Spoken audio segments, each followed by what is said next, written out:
Bairro do Sumaré, São Paulo, 1990. Uma foto entre amigos. Em verdade, a fotografia foi o pretexto para reunir alguns dos pioneiros da década de 50. Num sentido rigoroso, nós não vamos fazer história, mas uma crônica subjetiva com esses pioneiros. Os mais jovens ficarão surpresos. Os mais velhos vão recordar. TV Tupi, Canal 3. Ao trabalho, maestro. Ao trabalho. Vinha para cá de manhã e saía daqui à noite. E não compensava sair daqui durante o correr do dia, ir para casa, ir almoçar. Não. Aqui era a vida da gente. Aqui a gente trabalhava, aqui a gente almoçava no restaurante do Jordão, que tinha uma concessão, que a gente reclamava permanentemente da comida.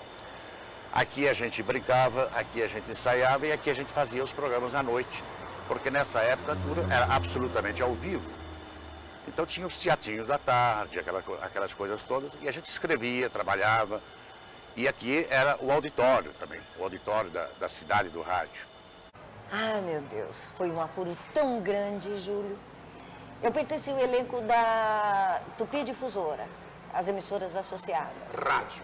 Rádio. De repente, o que acontece? Vem televisão. E eu fui escalada pelo Dermival Costa Lima para fazer a apresentação inicial do programa. Menino, decorando pela primeira vez, habituada até o script, onde até o boa tarde era lido. Você já pensou? O meu apuro. Eu dizia todos os prefixos das emissoras associadas no Brasil, até chegar a PRF3 TV, Canal 3, que apresentava naquele instante o primeiro programa de televisão do país. O que você dizia exatamente? Ah, Júlio, você não está pedindo muito de mim. A síntese. Ah, existe uma palavra nova, terrível. Nós saímos do ouvintes para telespectadores. Você sabe o que é uma palavra nova na sua vida, né? Não era uma palavra, era um palavrão. Era um palavrão, a gente entripava, porque tripa é quando você erra, né? É a tripa. Era dificílima, só para decorar telespectador, para dizer sem titubear, eu devo ter levado uma semana. Era mais ou menos assim, senhoras e senhores telespectadores. Senhoras e senhores, o quê? Telespectadores, até hoje é difícil, até hoje. Neste momento, as emissoras associadas do Brasil, PRF, qualquer coisa de Belo Horizonte, de Curitiba, do Rio de Janeiro, até chegar a PRG2, Rádio Tupi de São Paulo, PRF3, Rádio Difusora de São Paulo e PRF3 TV, Canal 3, apresentam neste instante, orgulhosamente, sob o patrocínio de tal, o primeiro programa de televisão. Nós nos atiramos a isso como um brinquedo novo. Ninguém conhecia, ninguém sabia o que era.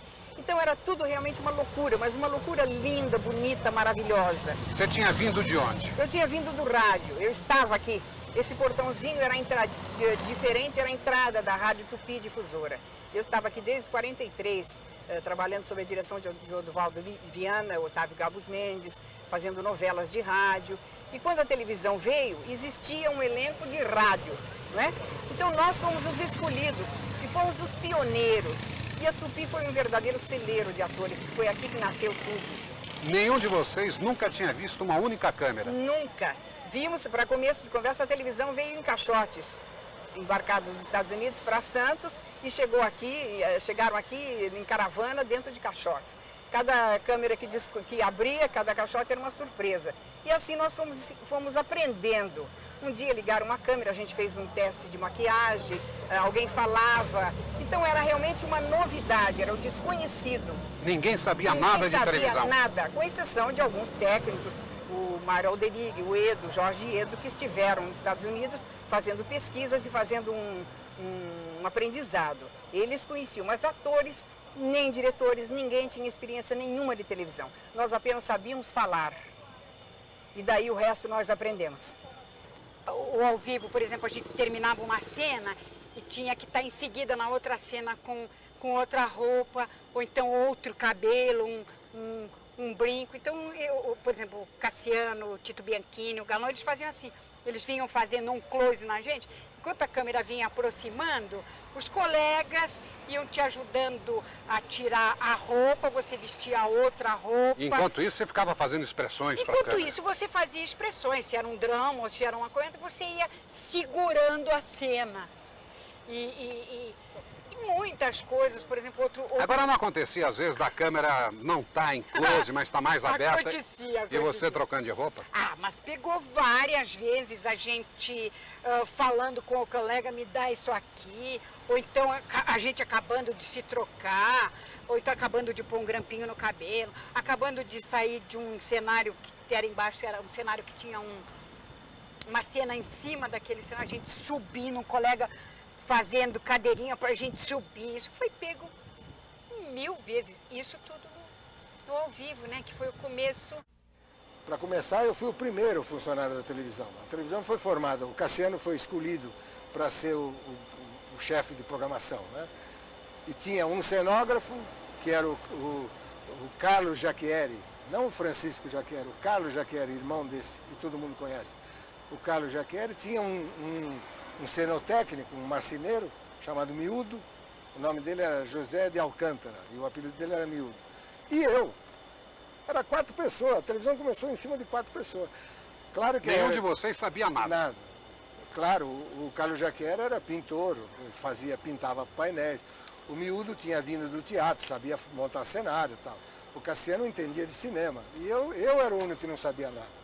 Eu trabalhava no estúdio. Quer dizer, eu cuidava de tudo. Escalação de gente, ir buscar roupa na casa teatral, porque nós não sabíamos nada, mas éramos muito pretensiosos. O dia 10 dias depois que inaugurou, 20 dias depois, nós fizemos um teleteatro já, ainda não era o TV de Vanguarda, era um primeiro, que foi A Vida por um Fio. Um negócio dificílimo, que precisou ensaiar durante 3 dias. A Lia de Aguiar é que fez a Estrela, que depois no cinema foi feito pela Bárbara Stanwyck, né? E durante 3 dias nós ensaiamos aquela coisa. Era um negócio difícil, ao vivo, com passagem de tempo em cima de relógio. Eu tinha 3 relógios. Você nunca se viu em TV colorida? Não. Vou me ver pela primeira vez. É.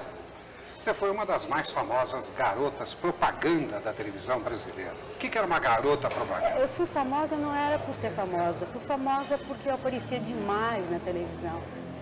Me apelidaram na ocasião de Indinho da TV. Você fazia em média quantas entradas ao vivo por noite? Cheguei a fazer 13 numa noite. 13? Anunciando produtos diferentes numa só noite? Numa só noite. E Sivuca, você começou na Tupi em que ano? Comecei em 1952 como engraxate. Como engraxate? Como engraxate. Engraxava aqui na porta da Padaria Real. Aí um dia, seu Heitor de Andrade passou por aqui e viu aquele moleque, aquele garoto, né, de cabelo branco, cabelo branquinho e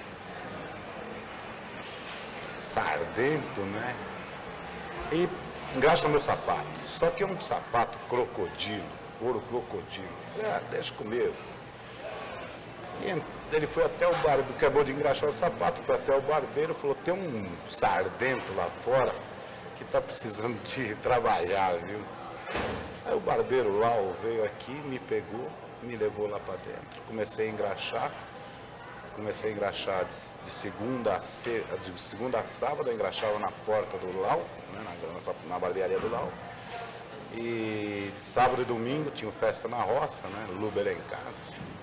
Eu engraxava para a turma do Festa na Roça dentro do bar do Jordão.